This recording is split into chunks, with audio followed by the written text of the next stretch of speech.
बंधुओं,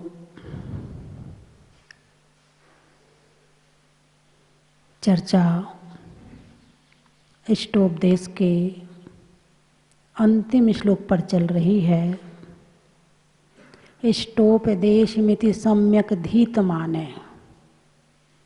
इष्ट उपदेश,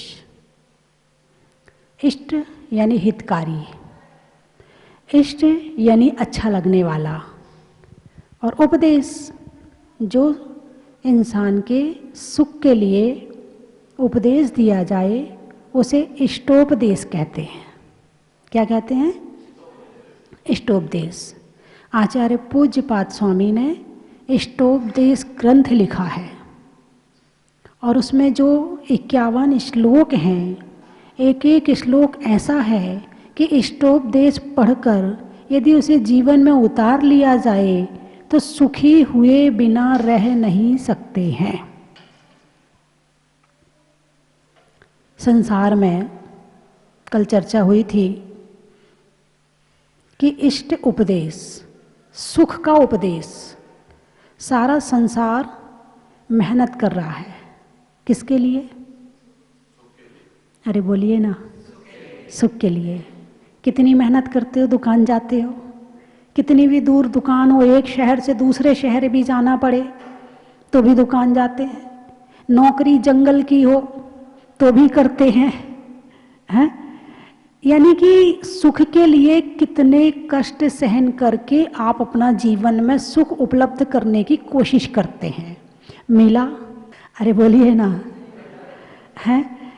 यदि दुकान में देर हो रही हो तो पूजा छोड़ देंगे, प्रवचन छोड़ देंगे, दुकान नहीं छोड़ेंगे। क्यों भाई? सुख कहाँ है? प्रवचन में सुख है कि नहीं है? पहले तो ये निश्चित करो। यदि प्रवचन में सुख है तो छोड़ा क्यों? यदि प्रवचन में सुख है तो छोड़ा क्यों? यदि धन में सुख है, वास्तव में सुख कहाँ? वास्तव यानी वास्तविक सुख, सच्चा सुख कहाँ है? प्रवचन में या धन में? प्रवचन में। लेकिन यदि दुकान का टाइम हो जाए तो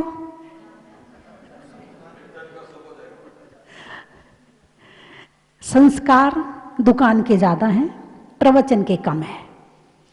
अभी धन अंदर में ज्यादा गहरे बैठा हुआ है और धर्म कम गहरे बैठा हुआ है। इसीलिए जब नंबर आता है कि किसको चुनना है तो वो धन की तरफ ही जाते हैं, प्रवचन की तरफ नहीं। आपकी बात नहीं कर रही।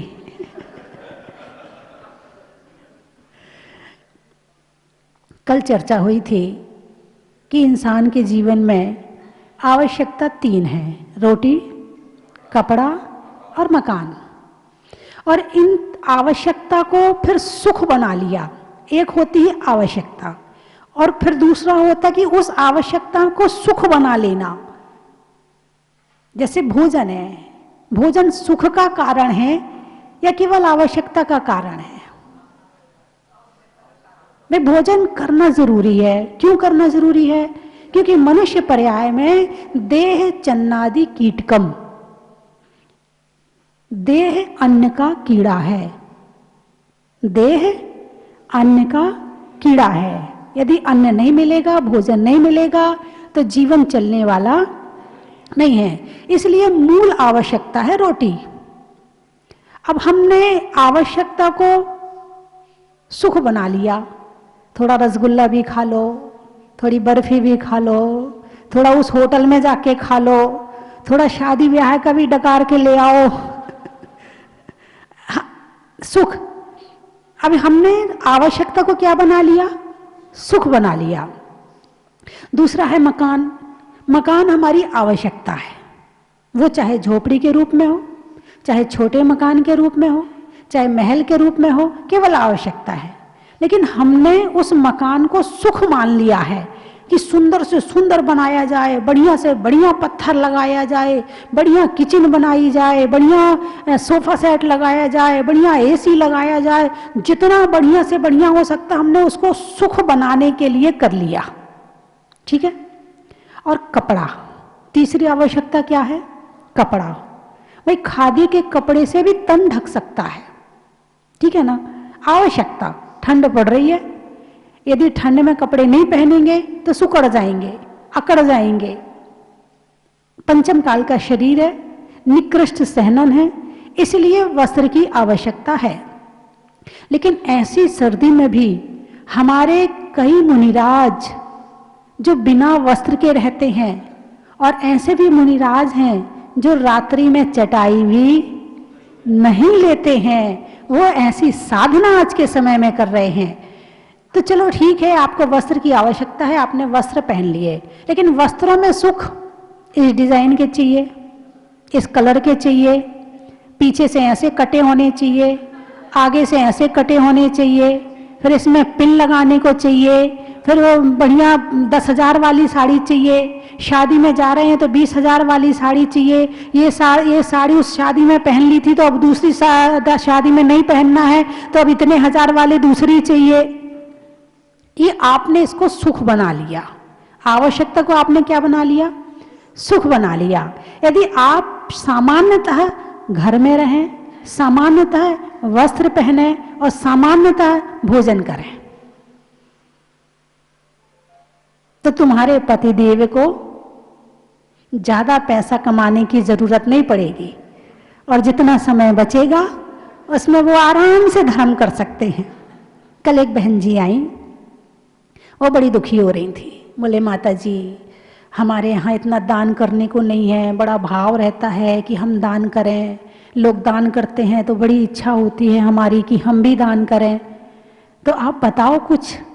अब आप बताओ का मतलब तुम्हें दान करना है तो पैसा कमाने का तरीका बताओ, ठीक है ना।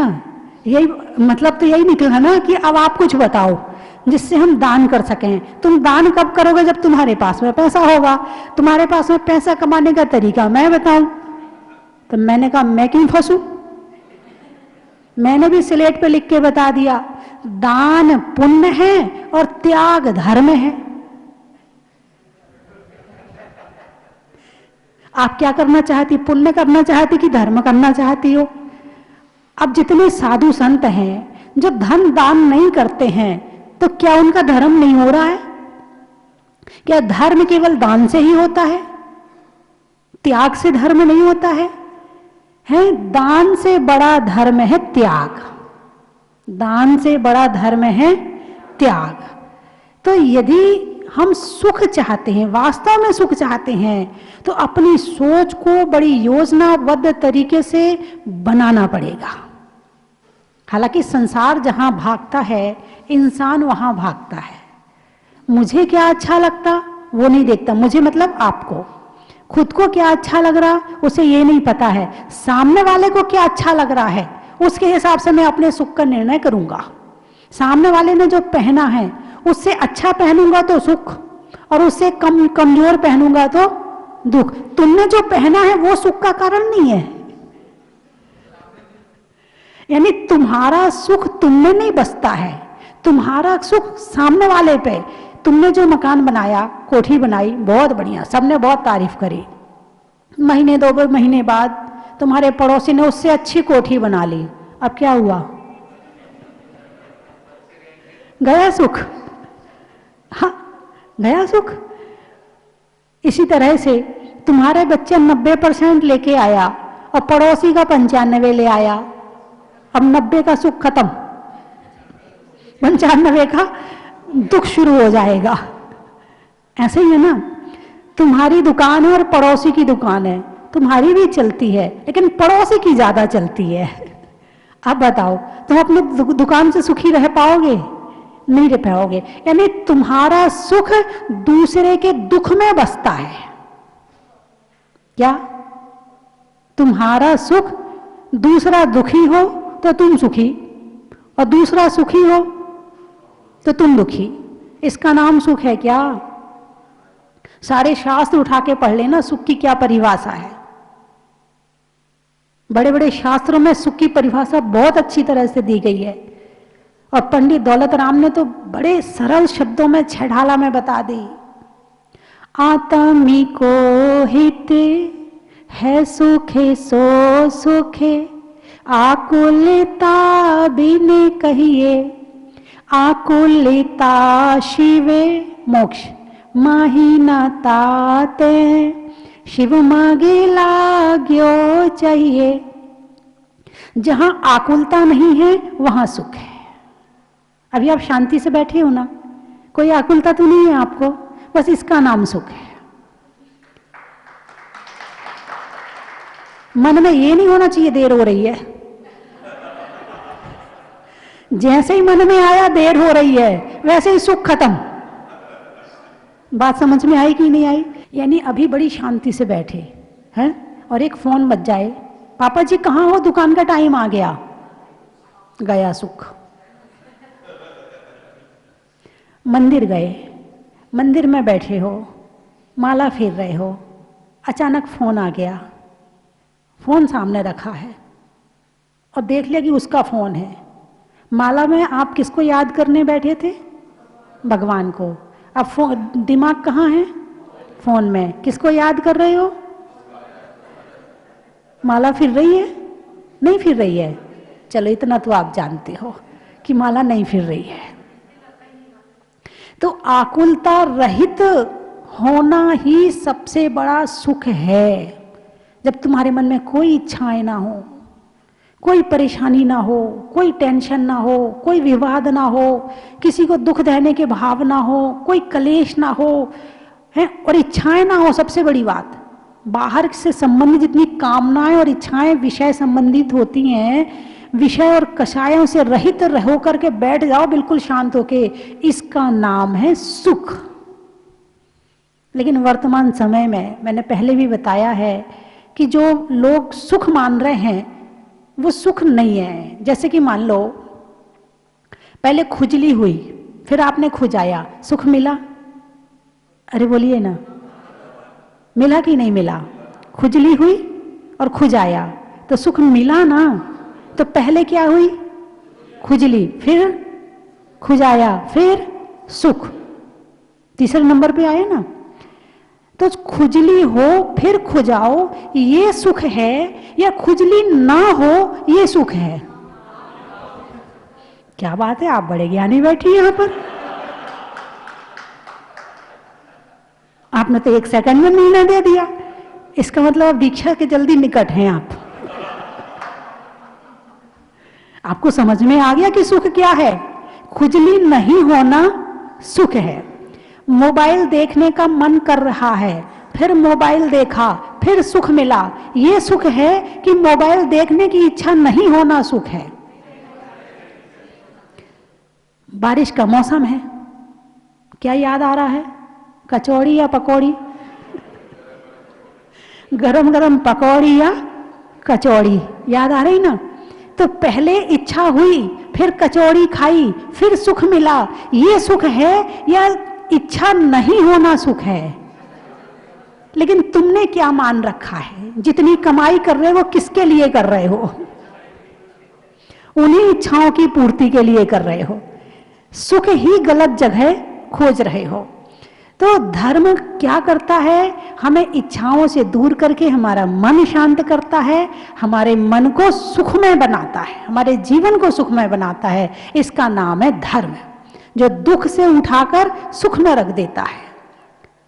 और जरूरी नहीं कि सुख के लिए आपको भागना पड़े, नहीं, जहां बैठे हो ना सुख चल करके तुम्हारे पास आएगा। दुख को तो चल करके खरीद के लाना पड़ता है। क्या कहा? दुख को खरीद के लाना पड़ता है। अरे बोलिए ना, दुख फ्री में नहीं मिलता, इतना सस्ता नहीं है दुख। सुख तो बहुत सस्ता है। अच्छा, जितनी भी लड़ाई होती है, कलेश होते हैं, तो वो जो हैं वो किसके लिए होते? या परिवार में आपस में, या मकान के लिए, या दुकान के लिए, या धन के लिए, या बच्चों के लिए, या कपड़ों के लिए, या ज्वेलरी के लिए, या जमीन के लिए। यही तो है कलेश के कारण, यही तो है, यही है ना कलेश के कारण, यही है। या टीवी के लिए लड़ाई होती है, या मोबाइल के लिए लड़ाई होती है, या मोबाइल में बात करने में लड़ाई होती है, कारण तो यही है। या शरीर के श्रृंगार की वस्तुओं में लड़ाई होती है।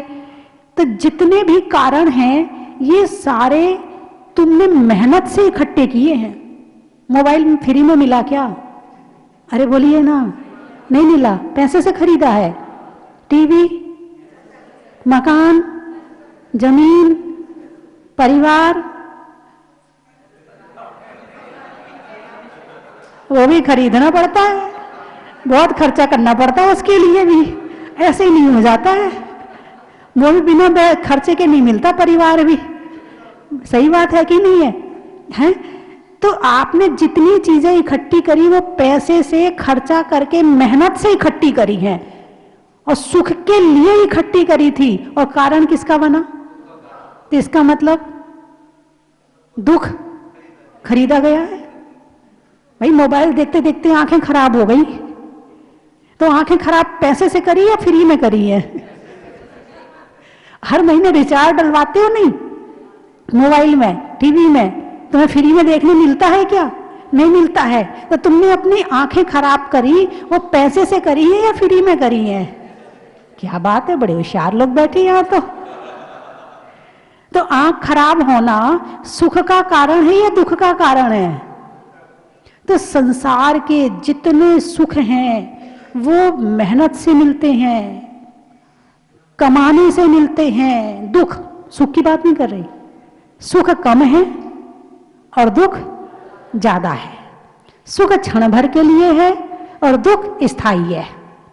जब तक इनकी कामना करते रहोगे, जब तक इसमें लगे रहोगे, ये आपको कहीं ना कहीं से सुई चुभाता रहेगा। तो इस तरह से दुख जो है मेहनत से, पैसे से खरीदे जाते हैं, और सुख, अभी आप यहां बैठे हो, बड़ी शांति से बैठे हो, सुख मिल रहा है कि नहीं मिल रहा? क्या खर्चा किया आपने? कुछ नहीं, फिर भी सुख मिल रहा है। जो बिना किसी मेहनत के, और मेहनत भी नहीं करनी पड़ रही, सुनते जा रहे हो और आता जा रहा, स्वाद आता जा रहा, आता जा रहा, अच्छा लग रहा है, ऐसे ही है ना? तो ये आपको फ्री में मिल गया। तो सुख चाहिए आपको या दुख?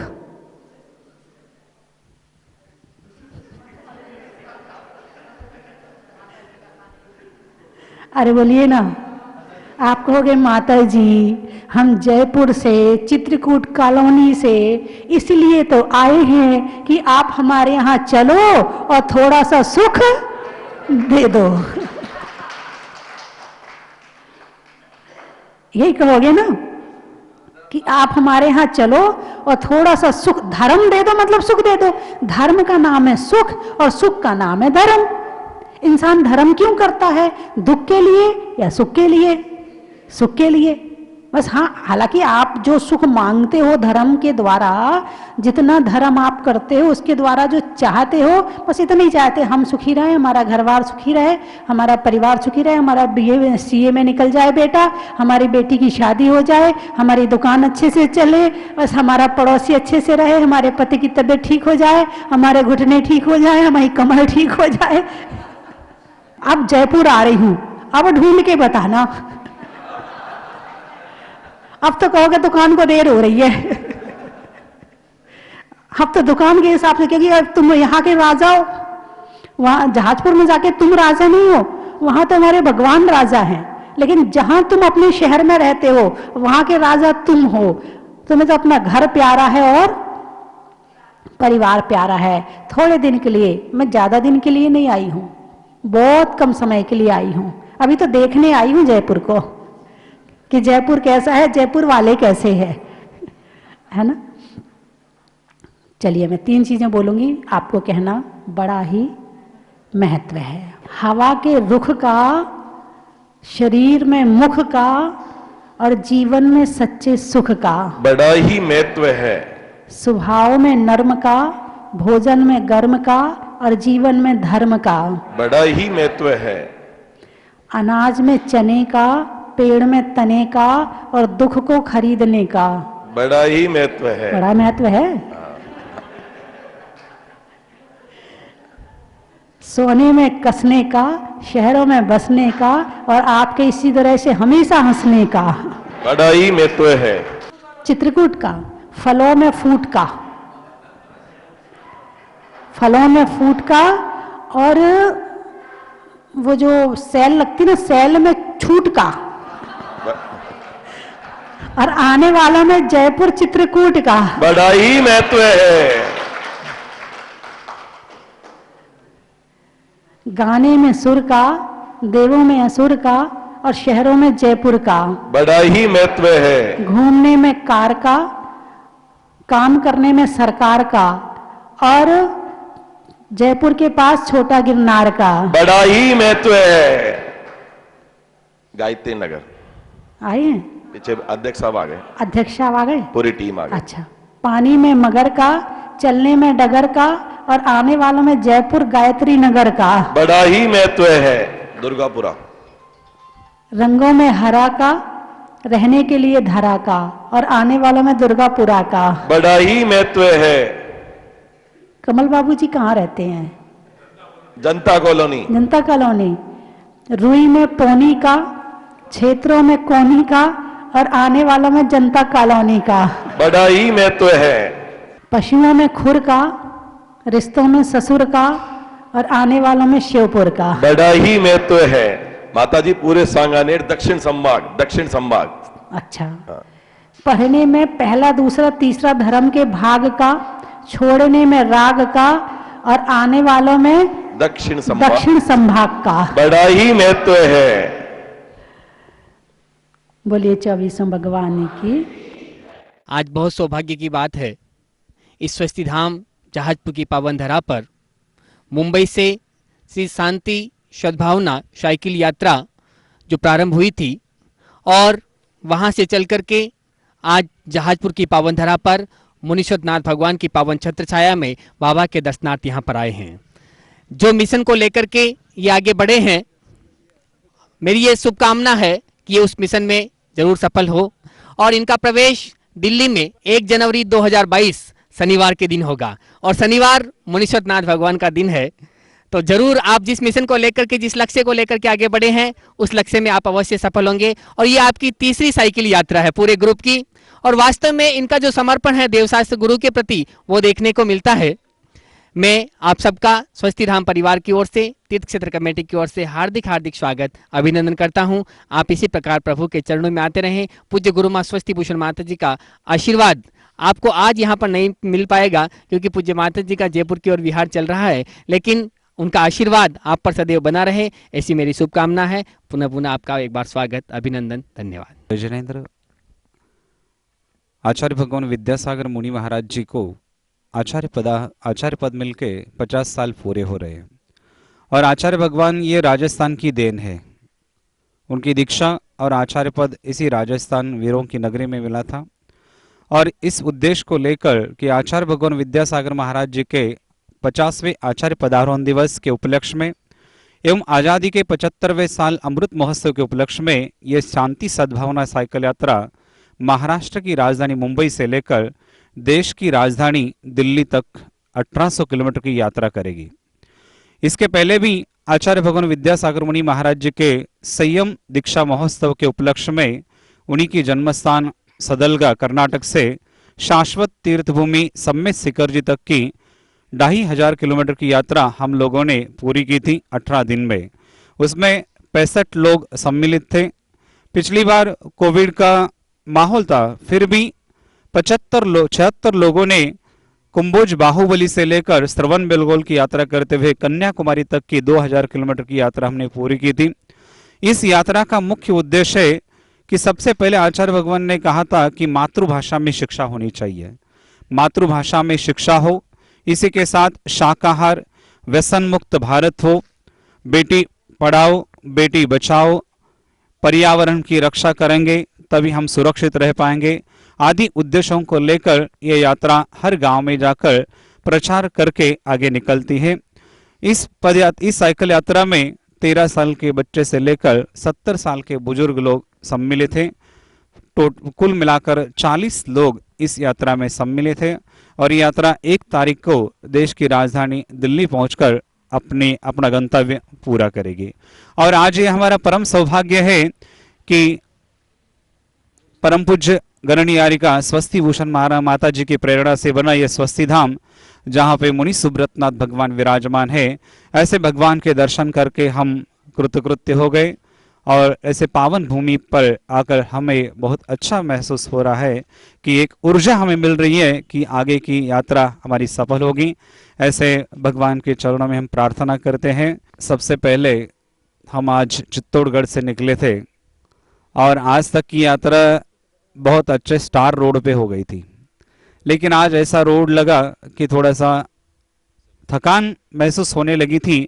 लेकिन जब भी हम जहाजपुर नगर में प्रवेश करें और बड़े मंदिर के दर्शन करें तो ऐसा लगा कि साक्षात भगवान ने दर्शन दे दिया। इतनी सुंदर प्रतिमाएं वहाँ पे भूगर्भ से प्रकट हो गई है और इतनी सुंदर प्रतिमा देख के पूरी थकान हमारी निकल गई। पूरी समाज की ओर से बहुत बड़ा हमारा सम्मान किया गया। ये हमारे लिए परम सौभाग्य की बात है। और जैसे ही स्वस्ति धाम पहुँचे तो यहाँ का माहौल तो स्वर्ग से भी बहुत बढ़िया लगा कि साक्षात स्वर्ग से भगवान पधारे हैं और इंद्रों ने इसकी रचना की। ऐसा सुंदर माहौल यहाँ पे परम पूज्य माता जी की प्रेरणा से बना है। बहुत ही सुंदर माहौल यहाँ पे बना है। सभी को जय जिनेंद्र। 28 लोग आए हुए हैं।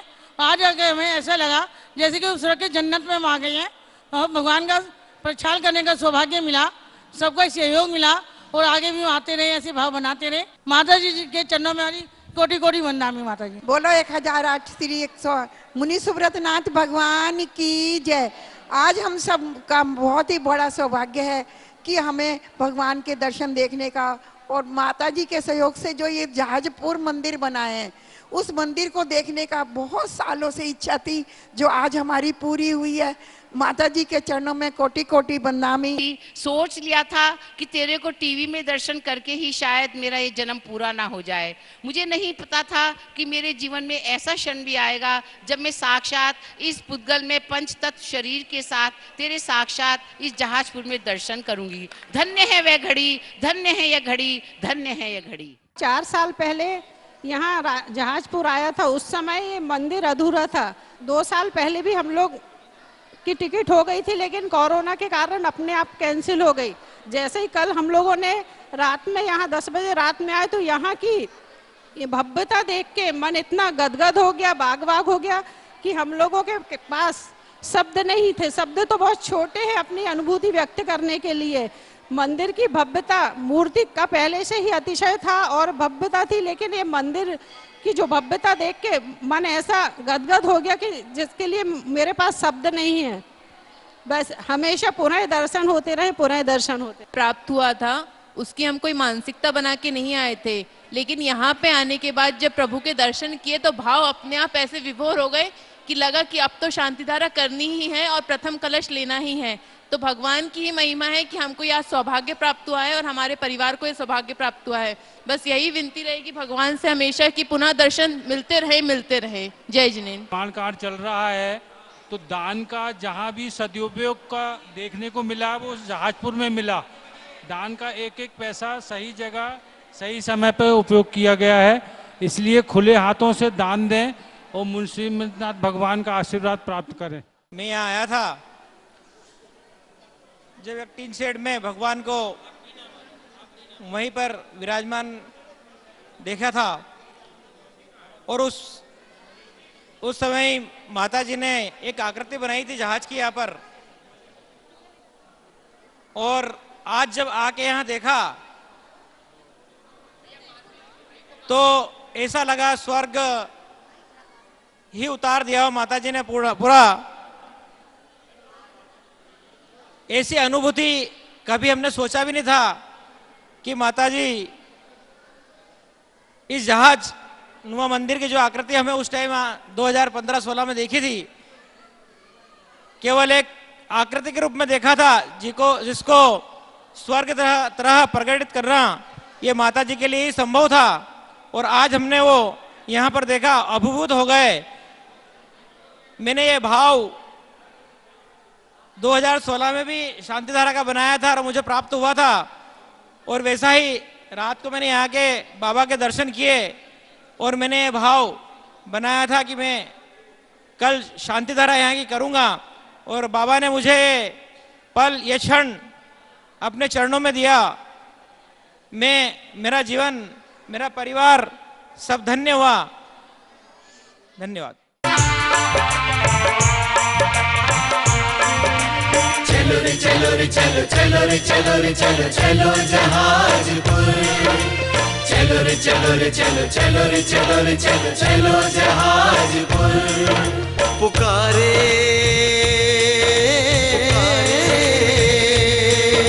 पुकारे पुकारे पुकारे जहाजपुर भक्तों आओ आ जाओ पुकारे जहाजपुर भक्तों आओ आ जाओ पुकारे जहाजपुर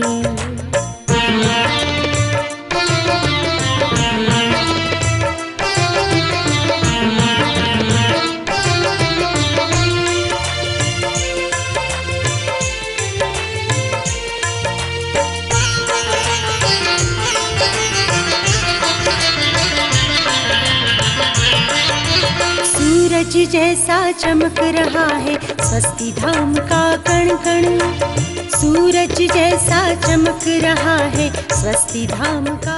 जय जिनेंद्र बंधुओं, मैं आपको सादर आमंत्रित करता हूं आने वाली 31 दिसंबर को। उस दिन सन 2021 को विदा करना है और रात्रि को 12 बजे 2022 का अभिनंदन करना है। 20वें तीर्थंकर भूगर्भ से प्रकटित अतिशयकारी 1008 मुनीश्वरनाथ भगवान के पावन चरणों में 31 दिसंबर की शाम को महाआरती और उसके बाद भक्तामर पाठ 48 रिद्धि मंत्रों के साथ में 48 दीपक प्रज्वलित किए जाएंगे। साथ ही भजन संध्या होगी और ठीक रात्रि को 12 बजे नए वर्ष का स्वागत करेंगे 108 दीपकों की महाआरती के साथ में। 1 तारीख को सुबह 7 बजे से मुनीश्वरनाथ विधान होगा और अब की बार एक विशेष सहयोग मिला है।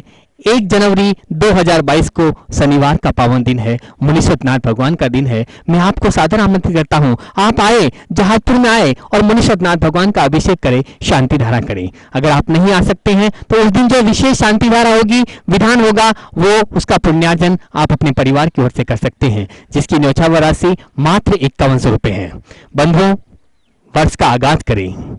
2022 का आगाज 1 जनवरी 2022 को शनिवार के पावन दिन विशेष शांति धारा और विधान के साथ में मात्र 5100 रुपए की न्यौछावर राशि में आप अपनी सूचना दे सकते हैं। धन्यवाद। चन की थाल को सजाओ रे आज, रत्नों की थाल को भर लाओ रे आज, आओ आओ करे रे गुणगान आरती भगवन की, आओ आओ करे गुणगान आरती भगवन की, आओ आओ करे रे गुणगान आरती भगवन की।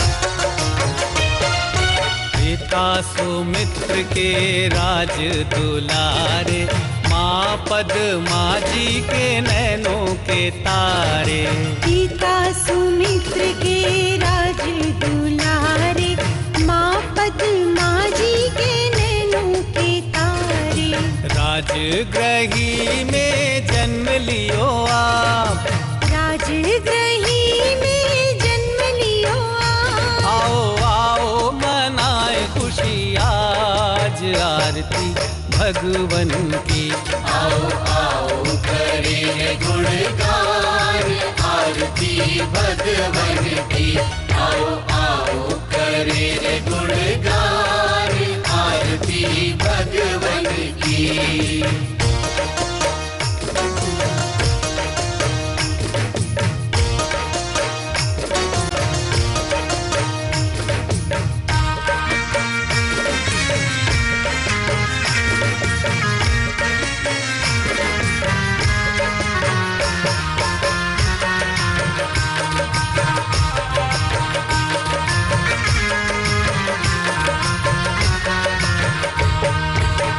कपूर बाती से ज्योति को जला के, प्रभुवर के चरणों में शीश को नवा के। परम विदुषी लेखिका गणिनी आरिका रत्न श्री 105 स्वस्ति भूषण माता जी, जिन्होंने मात्र 20 वर्ष में 100 से भी अधिक किताबें लिखकर जैन समाज को अनूठा योगदान दिया है। बड़े बड़े विधान जैसे कल्पद्रुम महामंडल विधान, सिद्ध चक्र महामंडल विधान, इंद्रध्वज महामंडल विधान एवं विशेष जिनपद, पूजांजलि आदि महत्वपूर्ण साहित्य बहुत ही सरल व सुबोध शैली में लिखे हैं, जिसमें गद्य एवं पद्य साहित्य भी समाहित है। इन महान साहित्यों को पढ़कर आप भी अपने ज्ञान का विकास कर सकते हैं। साहित्य प्राप्त करने हेतु आज ही संपर्क करें। संपर्क सूत्र 7906062500 98683456768।